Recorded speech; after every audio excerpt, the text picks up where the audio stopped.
വിനീതിൻ്റെ അമ്മ ക്യാരക്ടർ രോഹിണി ചേച്ചി എന്ന് പറയുന്നത് നമ്മൾ ഏകദേശം ആ ഒരു ഫേസും ഒക്കെ അങ്ങനെ മാച്ച് ചെയ്ത് കറക്റ്റ് ഒരു അമ്മ.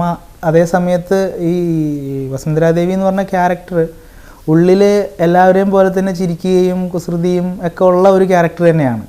പക്ഷെ പുറത്ത് മകൻ്റെ മുമ്പിൽ പ്രത്യേകിച്ച് അവരൊരു ഗൗരവം പിടിച്ചാണ് നിൽക്കാറ്.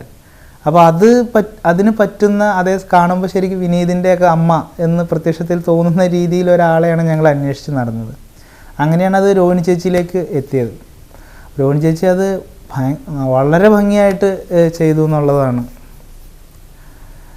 പിന്നെ ഉള്ളത് ലക്ഷ്മി ചേച്ചിയാണ്. ലക്ഷ്മി ചേച്ചി നമ്മൾ സ്ക്രിപ്റ്റ് എഴുതുമ്പോൾ തന്നെ ഈ പറഞ്ഞ പോലെ ഒരു കുറുമ്പി മുത്തശ്ശിയാണ്, ഒരു ന്യൂ ജനറേഷൻ മുത്തശ്ശിയാണ്. എപ്പോഴും റൊമാൻറ്റിക് നോവൽസും ഗബ്രിയേൽ മാർസിനെയൊക്കെ വായിക്കുന്ന, ഗൗതമിന് റൊമാൻറ്റിക് ടിപ്സൊക്കെ പറഞ്ഞു കൊടുക്കുന്ന ഒരു മുത്തശ്ശിയാണ്. അപ്പോൾ അത് ആര് വേണം എന്നുള്ള ആലോചന, അതും ഈ പറഞ്ഞ പോലെ ഒരു ക്രൂഷ്യൽ ക്യാരക്ടറായിരുന്നു എന്നെ സംബന്ധിച്ചിടത്തോളം. കാരണം അത് ആരെടുത്ത് ഫലിപ്പിക്കും എന്നുള്ള ഒരു നാടൻ ടേസ്റ്റും മാനറിസങ്ങളും ഒക്കെ ഉള്ള ആൾക്ക് ആ ക്യാരക്ടർ എടുത്തു കഴിഞ്ഞാൽ ചിലപ്പോൾ അത് വർക്കൗട്ട് ആയില്ല എന്ന് വരും. കാരണം അവർ പറയുന്ന കാര്യങ്ങൾ ഇതെന്താ ഇങ്ങനെ പറയണേന്ന് ആളുകൾ തോന്നിപ്പോവും. അപ്പോൾ അങ്ങനെ ഒരു ആര് വേണം, പുറത്തുനിന്നൊക്കെ ഞങ്ങൾ ആളുകളെ കൊണ്ടുവന്നാലോ എന്നൊക്കെ ആലോചിച്ചിരുന്നു. പക്ഷെ ലക്ഷ്മി ചേച്ചിയെ പോയി കണ്ടപ്പോൾ അതുവരെ ഞാൻ ഓരോ ആർട്ടിസ്റ്റിൻ്റെ അടുത്താണ് എൻ്റെ കഥ പറയാൻ പോയിട്ടുണ്ടായിരുന്നത്. പക്ഷെ ലക്ഷ്മി ചേച്ചിയെ കാണാൻ പോയപ്പോൾ ഈ ക്യാരക്ടറിനെ പോലെ തന്നെ വാട്സപ്പും റൊമാൻറ്റിക് മൂവീസും നോവൽസൊക്കെ ആയിട്ട് ഇങ്ങനെ ഇരിക്കുന്ന, ശരിക്കും എൻ്റെ ഒരു കഥാപാത്രത്തെ കണ്ട് കഥ പറഞ്ഞ് തിരിച്ചു വന്നൊരു ഫീലാണ് എനിക്ക് ലക്ഷ്മി ചേച്ചിയെ കാണാൻ പോയപ്പോൾ ഉണ്ടായിരുന്നത്. അത് ഭയങ്കര കൗതുകമുള്ള കാര്യമായിരുന്നു. കാരണം പുള്ളിക്കാരത്തി നമുക്ക് കുറേ റൊമാൻറ്റിക് ടിപ്സൊക്കെ ആ സമയത്ത് തന്നെ പറഞ്ഞു തന്നു. കാണേണ്ട കുറേ റൊമാൻറ്റിക് മൂവീസിൻ്റെ ലിസ്റ്റൊക്കെ എനിക്ക് തന്നു. ഇതൊക്കെ കാണണം നീ എന്നുള്ള രീതിയിലായിരുന്നു ഉണ്ടായിരുന്നത്. അപ്പോൾ സെറ്റിലാണെങ്കിലും ലക്ഷ്മി ചേച്ചിയുടെ മാനറിസങ്ങളും കാര്യങ്ങളും ഒക്കെ ഭയങ്കര രസമായിരുന്നു, ഫണ്ണായിരുന്നു. ഒരു എനർജി പാക്ക്ഡാണ് ശരിക്കും ലക്ഷ്മി ചേച്ചി എന്ന് പറഞ്ഞു കഴിഞ്ഞാൽ. അല്ല, ഞാൻ ഇങ്ങനെ ഒരു സബ്ജക്റ്റുമായിട്ട് ചെല്ലുമ്പോൾ എൻ്റെ കയ്യിൽ ഒരു വലിയ സ്റ്റാർ കാസ്റ്റ് ഇല്ല. ഒരു മീഡിയം മിനിമം റേഞ്ചിലുള്ള ആളുകളാണുള്ളത്. അപ്പോൾ അറിയാലോ ഇന്നത്തെ ഒരു സാറ്റലൈറ്റ് ബിസിനസ്സും ഒക്കെ. അപ്പോൾ അതിൻ്റെ ഒന്നും ഒരു വലിയ സാധ്യത ഇല്ലാതെ തന്നെ ഒരു നവാഗതനായ എൻ്റെ സിനിമ, അതും ഇങ്ങനെ ഒരു മേക്കിംഗ് സൈഡിൽ നിന്നാലാണ് അത് രക്ഷപ്പെട്ടു പോവുള്ളൂ എന്ന് ഉറപ്പുള്ള ഒരു സിനിമ എടുക്കാൻ ധൈര്യം കാണിച്ചത് ജേസൺ ചേട്ടനാണ്. അപ്പോൾ അത് അങ്ങനെ ഒരു സിനിമ പുള്ളി ഏറ്റെടുത്തു. അത് നടത്തിയെടുക്കാനുള്ള എല്ലാ സപ്പോർട്ടും നമുക്ക് തരിക എന്നുള്ളത് ഒരു ഭാഗ്യമായിട്ട് തന്നെ കരുതുന്നു നമ്മൾ.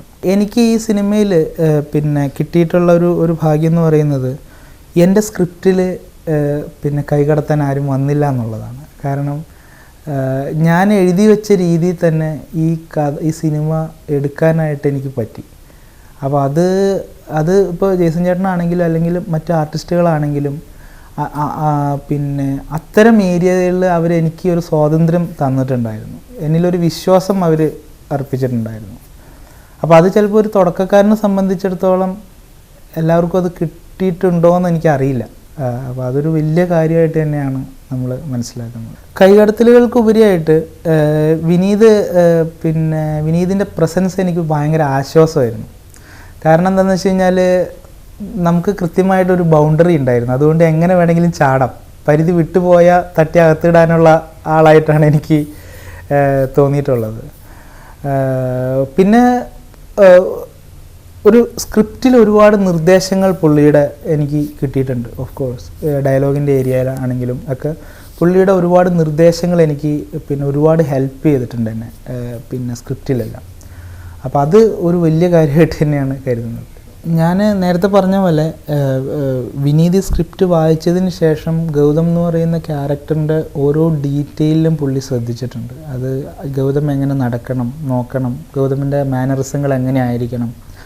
അപ്പോൾ അത് ഞങ്ങൾ ഈ രീതിയിൽ പല രീതിയിലും ഈ ഗൗതമിനെ എങ്ങനെ ഫോം ചെയ്തെടുക്കാം എന്നുള്ളതിനെക്കുറിച്ച് ഞങ്ങളും ഡിസ്കഷൻസ് നടത്തിയിട്ടുണ്ട്.